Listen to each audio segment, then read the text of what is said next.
Hi, everyone. Welcome to today's cooking demonstration. I'm Stephanie Jordan. I'm the local food program manager at Sustainable Solano. And if you guys are regulars with us, chances are you have seen me doing the cooking demo. But today I am moderating, and I am happy to introduce our guest chef, who is Laura Doyle. She is over in the, I believe it's Davis area, right, Laura? Yep. Laura is going to be doing a Thanksgiving sauces and condiments class because 'tis the season. As we all know, Thanksgiving is next, oh my gosh, is it next week already? It is next week, so we're getting ready. Laura does a lot of cooking instruction privately, so she can come to your own home. She also teaches through the Davis Food Co-op Teaching Kitchen and the Peregrine School. So very experienced instructor, and she is here to dive into some fun and interesting sauces and condiments for your Thanksgiving spread next week. I will quickly share the recipe with you just to kind of show you what it looks like and explain how we work with that. Okay, here's the recipes. These will be uploaded onto the Sustainable Solano website, probably within a day or two. And as soon as we get the video all downloaded, that will be uploaded as well. So you are welcome to print this out as a PDF or just, work on it off of your computer. So she's going to be doing a cranberry sauce, a Thanksgiving salsa verde, and also a compound butter. So I will, there it is. Let me stop that. All right. One other comment that I would like to make is just that this class is part of a longer term series that we have going on. It is designed to raise awareness of a lot of the what we call specialty crops growing in Solano County. Basically a lot of the food that we eat, fruits, vegetables, nuts, herbs. And we're focusing a lot on what's seasonal and growing right now in Solano County, California. If you're joining us from somewhere else, chances are you can maybe find them in your area too. But it's all about local food here at Sustainable Solano. So without further ado, I'm going to turn it over to Laura, and she will take it from there. So welcome again, Laura. Hello. So yeah, I'm excited about this class today. One of the things that, one of the reasons that I wanted to do these condiments for Thanksgiving is that when I'm cooking with my students and we talk about, finding balance in a dish and, when you taste something and you're like, yeah, something's missing. I always tell them, like, you need to think about three things. There's basically three flavors that you, that need to be adjusted to balance out stuff, usually. And the three big ones are fat, which gives you mouthfeel and texture and richness. There's salts, which kind of, heightens flavor. And then there's acid, which really brings a lot of brightness to any kind of dish. And a lot of times adding salt is kind of the default, like, oh, it doesn't taste quite right. Maybe some more salt will pump up the flavor a little bit. But I found that like acid actually elevates those flavors so much better and so much more richly than salt does. And it is one that we in the American kitchen don't utilize quite as much or quite as effectively as some other cultures. And the reason I started really thinking about these sauces for Thanksgiving specifically was actually last year. I was listening to a podcast by Samin Nosrat, who is amazing. And if you aren't familiar with her work, go look her up. She's awesome. And she has very strong feelings about acid. And she was talking about how when she first started eating traditional American Thanksgiving meals, one of the things she really realized was like, there's so much fat, and there's so much richness, there's so much salt, there's not very much acid. And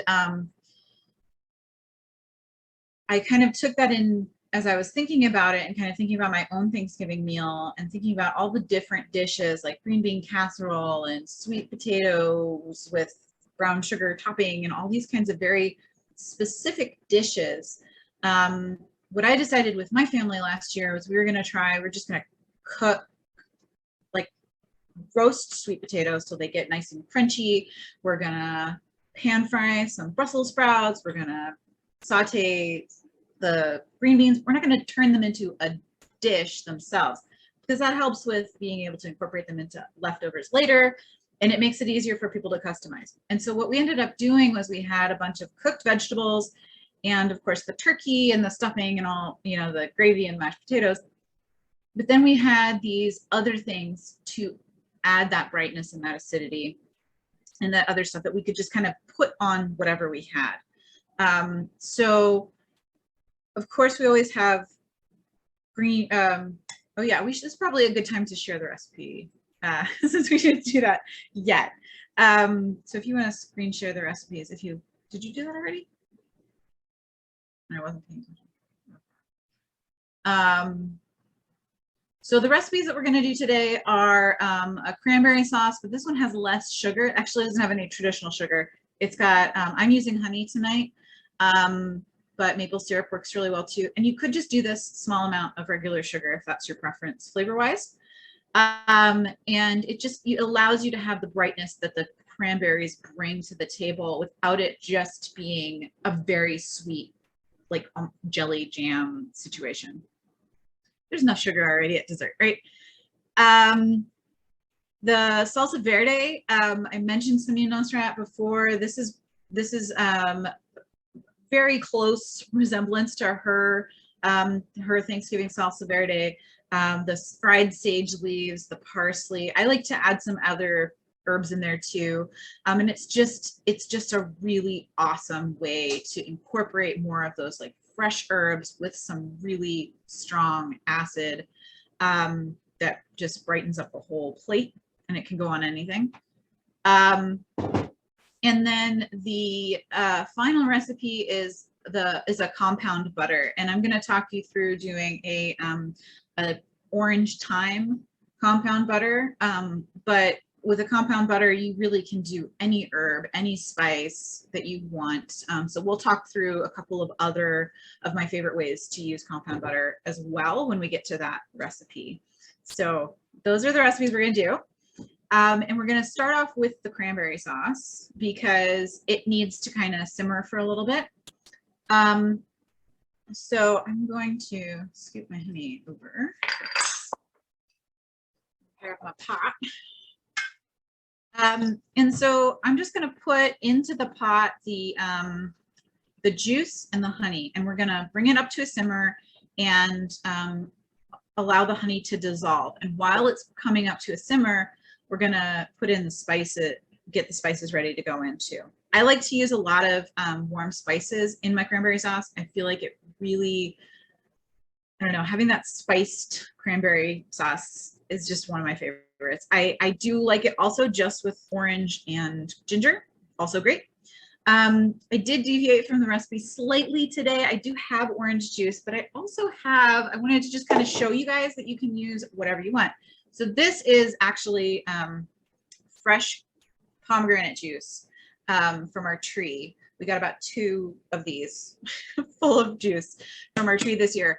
And so I've been kind of trying to use it wherever I can. And it's a really good substitute in here as well. With the cranberries, pomegranates go awesome. If you like the texture of the pomegranate seeds, stir those in at the very end once it's cold. You don't want to put it in before the cranberry sauce chills because otherwise they'll kind of pop and get sort of weird and mushy. But if you want that pop and that crunch in your cranberry sauce, stir in some pomegranate seeds. You will not be disappointed. But I'm going to use this today because why not? It's local, like front yard local. So what I'm going to do really quick is I'm going to just make sure I have my recipe up so I know what I'm talking about. Yeah, 1/2 cup of each is what I'm going to start with. And sometimes I need more, sometimes I use less. It's not, it's really a to taste thing, I think. And what texture do you want? So with a 1/2 cup of pomegranate juice in here, you're going to get a thicker cranberry sauce. If you want something that's a little bit more runny that you can kind of drizzle a little bit better, then use a closer to a cup. But remember too that cranberry sauce, cranberries have a lot of pectin in them, so they will thicken as they cool.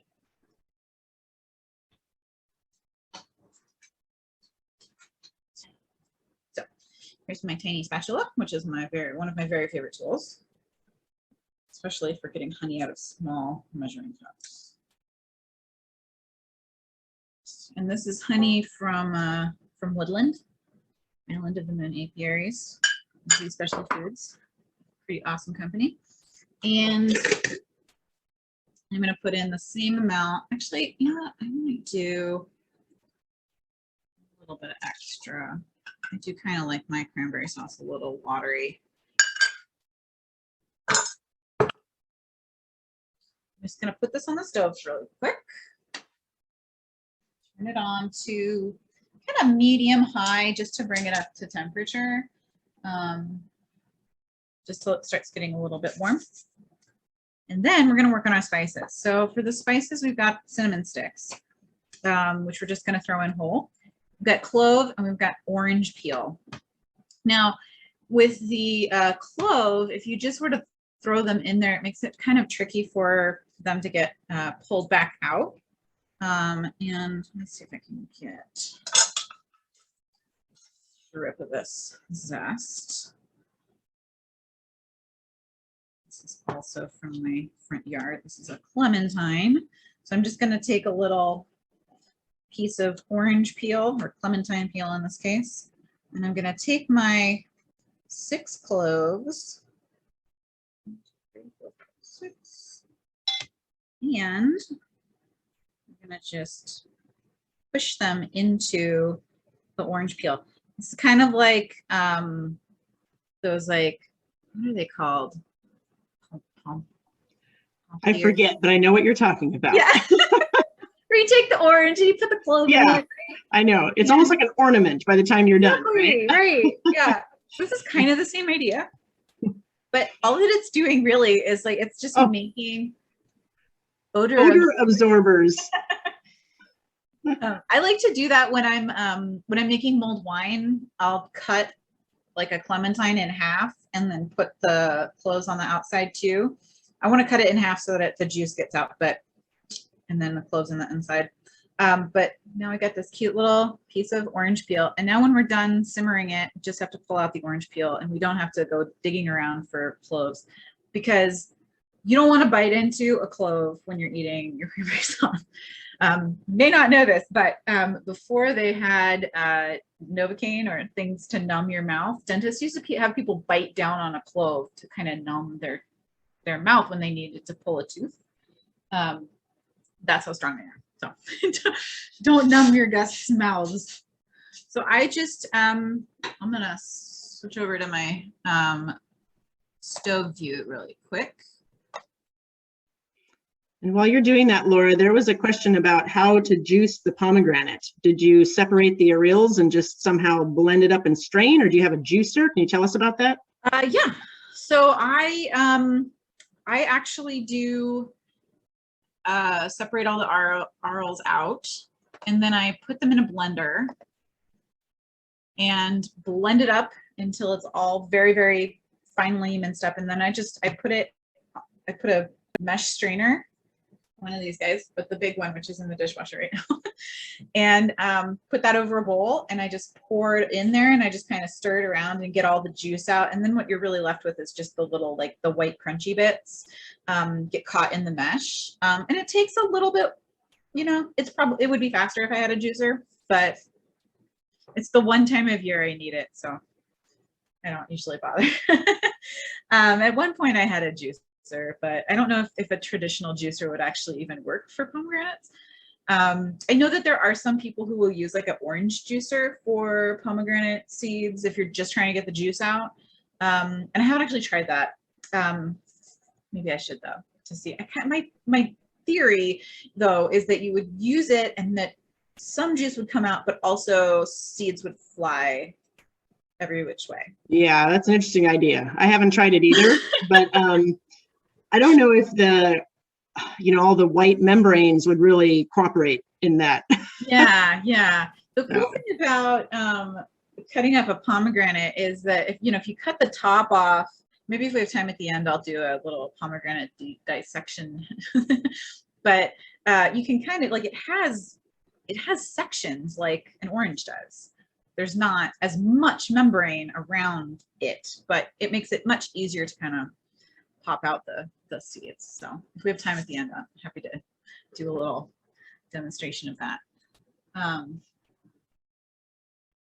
So I am my juice mixture, I'm going to switch over one more time, has come to a boil, and I just turned it down, and I can already smell the orange and the clove and the ginger. No, not the ginger, I haven't put that in yet. The cinnamon all in here. And I'm gonna just pour in the cranberries. And we're just gonna let that simmer as we go along with the other recipes. The only other ingredient that I need to add is the ginger. And I'm not gonna add it quite yet, but I kind of feel like it's got more punch if I wait till the end to add it, so it's a little more fresh and raw. But I like to use if you have a box grater, it would be the smallest grater size. That's my favorite thing to use for ginger grating. The microplane, which is this one here, which is very, very tiny, I feel like it just is too small for ginger. The fibers just get caught, and it makes it really hard to clean. And also, it seems to more juice the ginger than grate it. I do want to show a really quick little how-to on how to peel ginger using a spoon, which is you really just use the spoon to scrape that off right there. And what happens is you get less of the actual flesh of the ginger. It just comes right off.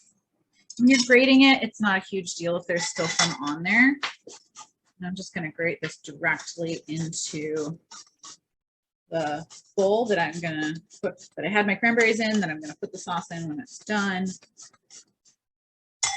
I think I said a tablespoon. Just double check. Yes, tablespoon of ginger. But if you love ginger, do more. Not a huge fan of ginger, leave it out. The nice thing about cranberry sauce is it's really very, very customizable. It can be, you can put whatever spices you want in it, and you could just do cranberries and honey.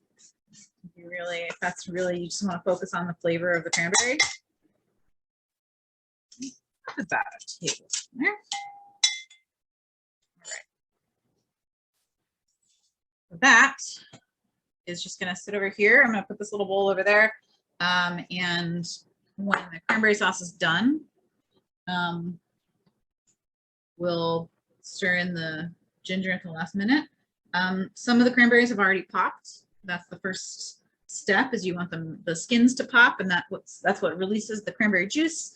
It starts to break down and get a little jammy. So at the end, well, when we fry the sage, we'll start seeing it kind of break down because they're right next door to each other. Okay, so I'm gonna just swap trays real quick. Hey, Laura, while you're swapping, someone's wondering where you got your apron from because they like it. I made it. You made it? I did. Oh, there's another side business for you. I think you have some I know. followers. You know what? I have actually thought about that. I was talking to my friend the other day. I was like, we should just make aprons too. But yeah, it's the crossback. Yeah. A Japanese style crossback, and that's my favorite. I could never stand the ones that tie because they like scoot up and they scoot my shirt up and like I don't know. Yeah, they're not comfy. And you'll notice if you are someone who watches YouTube food personalities, majority of them now, the women at least, wear this style because we know it's more comfortable. That's awesome. Love that. Look at all these beautiful herbs. Okay, so this salsa verde, I don't remember how many years ago I first made it, but it's delicious. And it's one of the, it's turned into one of those dishes like stuffing where every year I make it. I'm like, why don't we eat this more often? I have an enormous, multiple, huge sage plants in my front yard. I could make this all the time. So these are just, I just snipped off the, you know, the big tops of the sage. If you bought sage from the farmer's market or the grocery store, you probably just use the whole stalk they give you. You do want to pick off the leaves, and we're going to do about a cup of sage leaves. And so I'm just going to just pull them right off and drop them in, and we're going to leave them whole, because what we're going to do is we're going to fry the sage leaves.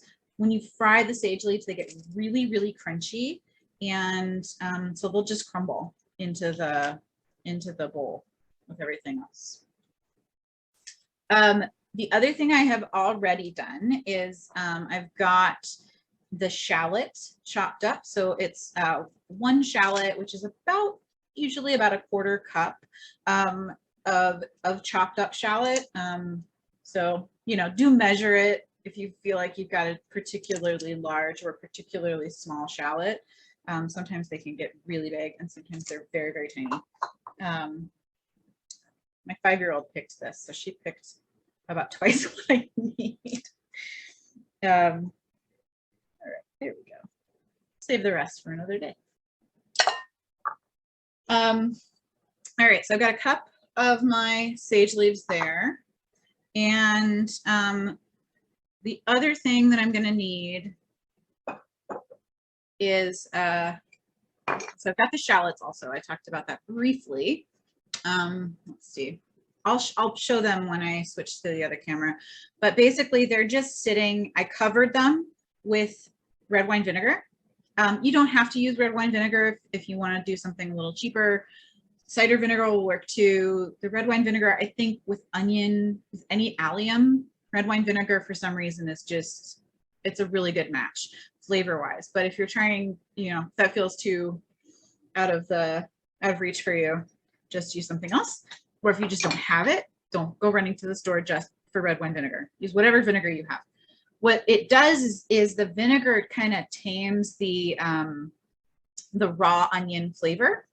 And it also absorbs that acidity. So when we add this to the final dish, we're not going to add all of the vinegar right away. We're going to stir it up and we're going to taste it, and then we'll maybe add more. But the shallots themselves will carry a lot of vinegar with them as they go along. The final thing that we're going to do is some parsley and a little bit of thyme. I like to do fresh rosemary also. I think that goes in here really, really well. But I don't have any inside right now, so just gonna do the thyme. Let's see.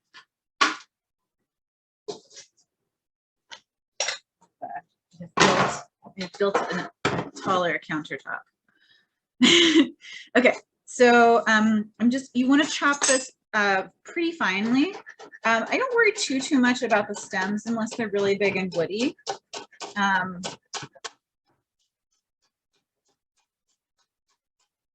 But you want to think about, this is going to be a sauce, right? So you can, if you want to, if you prefer to just use a food processor, go for it. And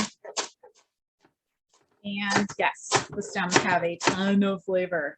That is correct. There was just a comment saying that. Also, cilantro stems have so much flavor, but you know, like this part right here, because it's a fresh sauce, is really, it's going to be too chewy. So just set that aside. Do save this though. If you don't already have a bag in your freezer for scraps for throwing in vegetable stock or chicken stock, start one. and put your herb stems in there. Anything that's too woody to go into something like this can go into there. The thyme also, that those stems, which can be quite stick-like, they could definitely go into a broth. So. And here you do want to use the flat leaf Italian parsley. The curly leaf doesn't really have a ton of flavor. It's really just, it has mostly that bitter flavor that people don't really like in parsley. But the Italian flat leaf has like all that really nice herbaceousness that's just so fresh. I really love stirring parsley into soup too. You know, it just kind of, again, it just adds that little extra bit of freshness.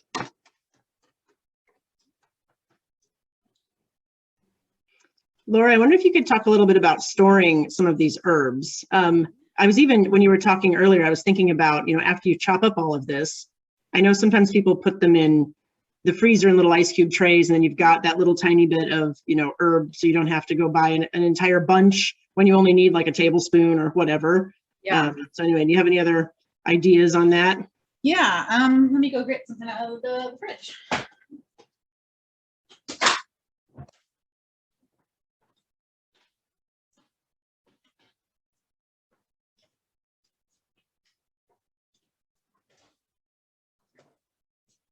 So this is the best way to store your herbs in the fridge if you haven't cut them up yet. So once I put these in the fridge, I'll kind of do the same thing. But you want to put some water in a jar and then put your herbs in and then cover it with, I've got a Ziploc bag on this one. Often I'll use the kind of light, the kind of white plastic bags they have at the farmer's market. Those work too. You can just kind of tie the bottom. And what this does is it just kind of creates a little moist environment for the herbs so that they don't get wilty and they don't get that kind of like brown gloppiness that herbs can get in your drawer if you just kind of stick them in the produce drawer. They get a little, they start breaking down and getting slimy.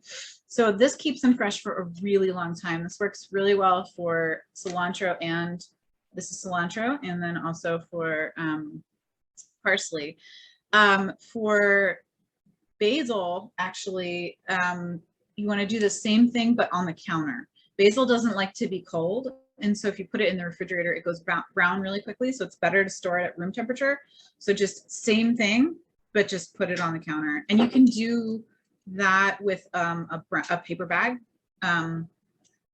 which I learned this summer from my CSA. Sent an email saying that that they'd heard from another CSA member that they'd been just putting the brown bag that we got our basil in over the top, and it was working really well. Because all you want to do is just kind of create that little greenhouse type thing where they're all nice and moist and cozy.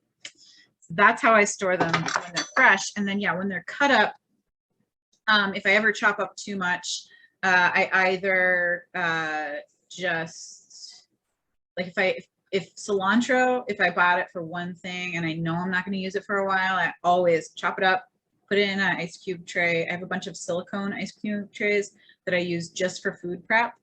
And so I get these little small squares. And then what I do with it, because it's not the kind of thing where you're going to want to just like sprinkle it over the top anymore because it's been frozen.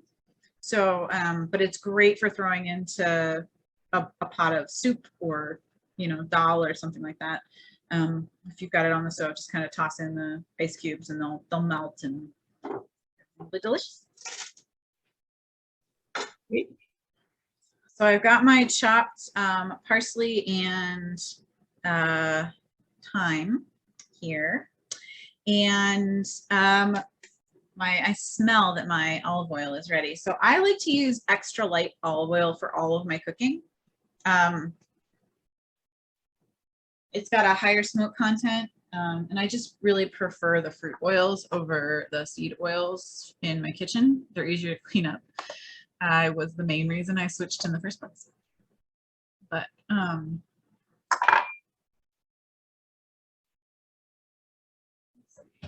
oh, I froze. What's going on? Oh, there we go. All right, so There this you is are. the cranberry sauce. It's broken down pretty good. And so what I'm gonna do now is I'm gonna dump in this sage. Woo!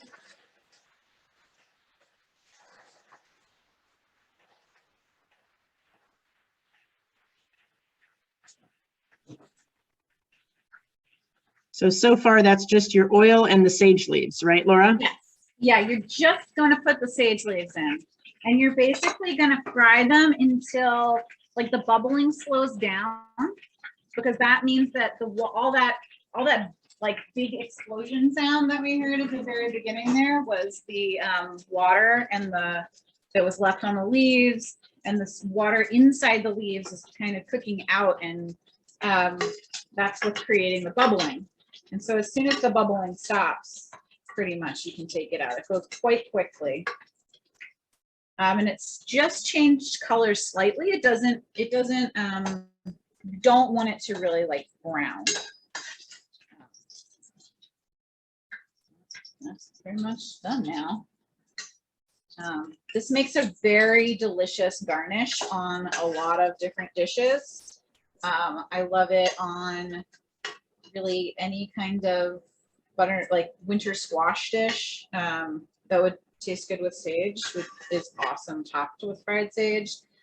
It's also great on top of like gnocchi with brown butter, or like a ravioli that has winter squash in it.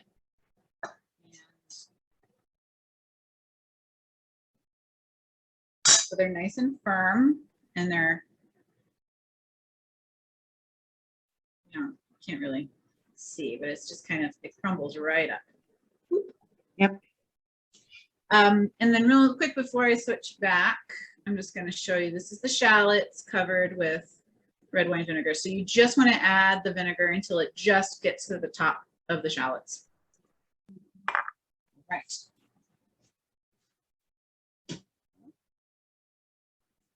We're going to spin back around here, and we're going to finish mixing up this salsa verde. And then we're going to smush up our butter. So into our bowl, we're going to put the parsley and the thyme. And we're going to scoop out the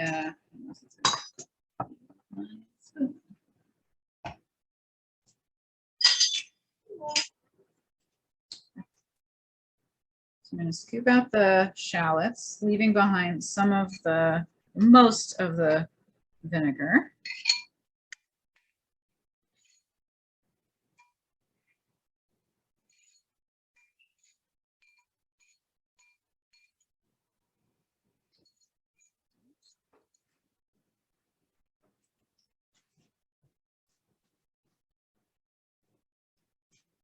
Take our our sage, and we're just going to crumble it right in there. You don't have to worry too much about crumbling it up super fine. It will continue to break down as we stir it.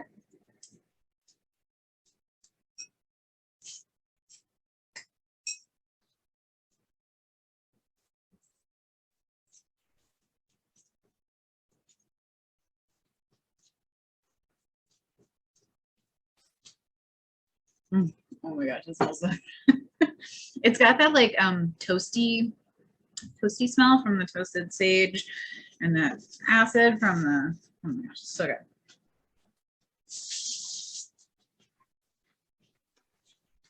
I think that frying, when you fry the sage leaves, I really feel like that helps the flavor so much too. I feel like sometimes if you just leave sage raw, it's kind of like cardboard or something. It has a really weird, I don't know, there's something dusty tasting about it. But then this, it really kind of helps with those oils. It just comes out and really builds the flavor. Yeah, definitely.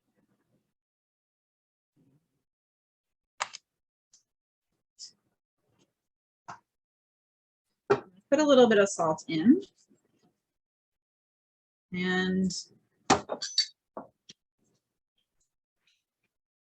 nice. This is where we want to use our good olive oil. So this one's Seca Hills. Whatever you have that has like a really good flavor.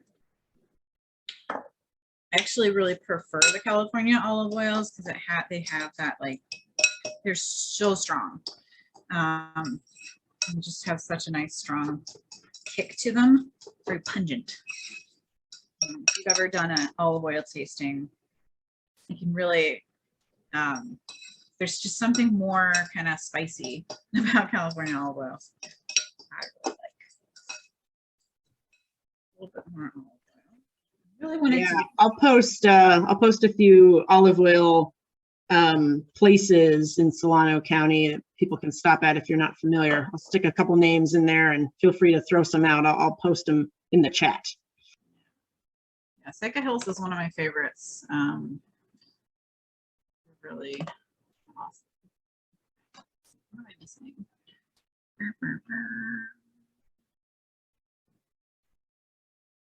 That's everything. Okay. So usually it's a really good idea if you're going to make a sauce like this. You don't want to usually just taste it on its own because you're never going to eat it on its own. Same with salad dressings. Always want to taste it with something. So like with a salad dressing, mix up your salad dressing. Don't just take a spoonful. Take a piece of lettuce, dip it in, and taste it to see if it tastes good to you. I did not plan ahead. I don't have any. My chicken's not done yet. And so I'm just going to take a little forkful.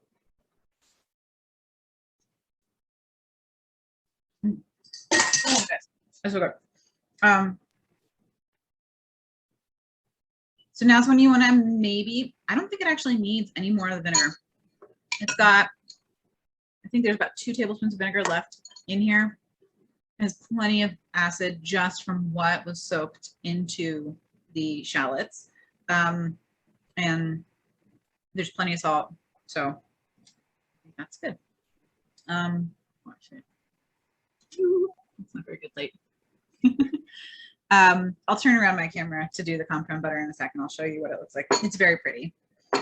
And it just, again, put that over your turkey, put it over your veggies, whatever you want. So good. All right. That looks like it'd be amazing on like potatoes also. Yes. Roasted potatoes. It's amazing on roasted potatoes.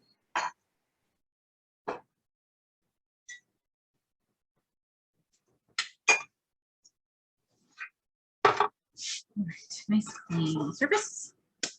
We're gonna do our final thing. We've got a stick of butter in here, and we've got an orange, California Navel.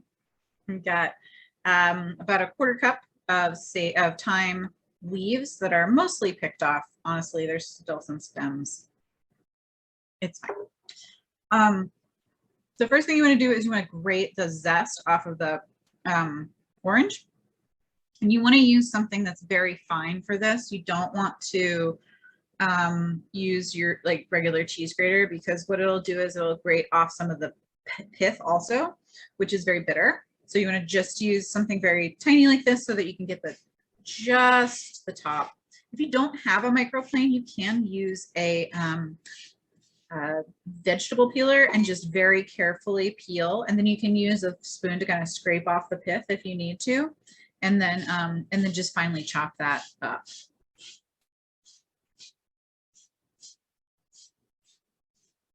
So I'm going to zest this entire orange. We're going to really, really want to infuse as much flavor as we can. The purpose of a compound butter is basically what it is it's butter that you've added stuff to that you then usually form into a log, wrap up in plastic wrap, and then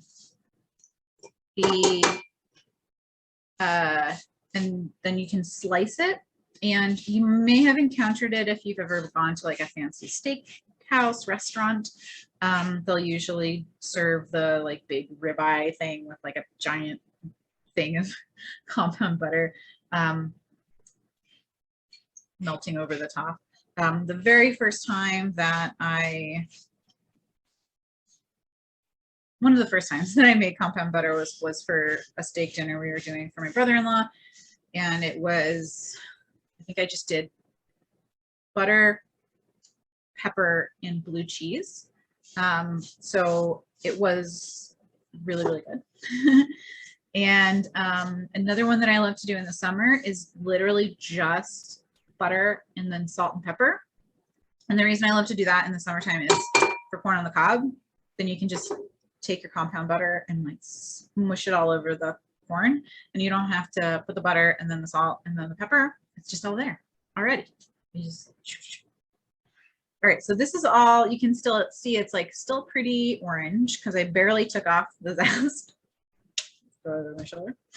And then I'm just gonna plop that in there. And then I'm gonna switch back over to my bird's eye view, but of the counter now. And I'm gonna smush. If you have small children you are trying to entertain in the kitchen at Thanksgiving, this is a, whoo, my word. Hopefully that's not going to be quite so bad. Let's see how we can fix this. There we go, that's better. Okay, so this is a really, really good job for a small child because they love smushing things. I had a fork. Oh, I ate it. I'll be right back. Okay. So you're really just gonna take your fork and you are gonna, there's about equal parts butter and herbs and citrus in here, zest. There's about a half a cup of stuff and a half a cup of butter. So you really can pack in a ton of stuff in here. You could do the fried sage in here. You could do like a basil compound butter would be awesome. We're also going to have a chili one. So we always really like chipotle at Thanksgiving, particularly with the sweet potatoes. And so we're gonna just get chipotle peppers and chop them up and then mush them into some butter and have that ready. I saw a recipe where somebody did a compound butter with gochujang, which is a Korean chili paste, which is awesome and we eat a lot of in our house. And so I was excited to try that out as well.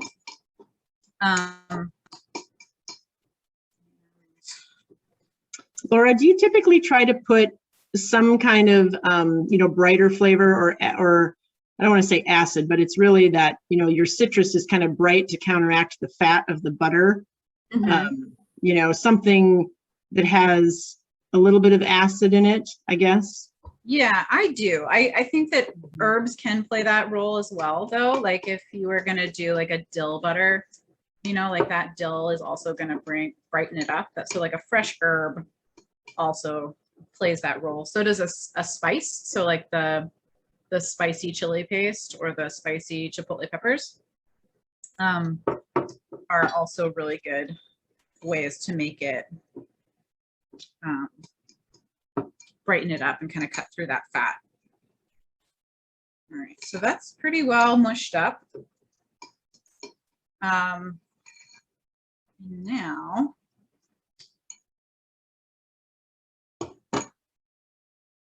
one sec, I just realized I don't have my plastic wrap.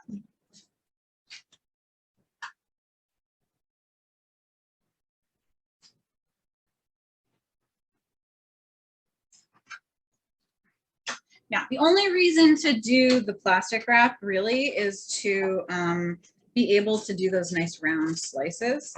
So if that's not important to you and, if you don't want to use the plastic, then you could just spoon this into a ramekin or just a bowl. Even this would work. You could use that little spatula to clean up the sides, smooth out the top, and then just bring it to room temperature for a little bit before you serve it at the table so that people can scoop and spread. Which is honestly what I usually do I usually try and find a way around fiddly things, like rolling something in plastic wrap. And also I try not to use very much plastic wrap. We use very little here in our house. I think in a pinch, I think I've used parchment paper too. Oh yeah, that would work really well. Yeah. Yes, that's a great idea. As long as you can twist those ends or somehow seal it off to make your log, I feel like I've done that in the past. So yeah, that is a very good idea. And you could also add salt into this too, if you wanted to. I'm not for this one because I feel like there's usually enough salt in the food that I'm going to be eating at Thanksgiving anyway, so I don't really need to worry about it. And again, this is just 1 stick of butter. So if you feel like it doesn't look like that's going to be enough for your, I don't know how many people you may be having, you can always double it, you know, to more than one stick, or just do more than one flavor. So all I was doing there is I just pulled up the bottom and kind of, now I'm sort of shaping it into a log. I want to flatten out the ends, kind of squeeze it into a cylinder, and then just roll it up. And then again, twist the ends. One side, 2 sides, like that. And then you can just put it into the fridge or into the freezer.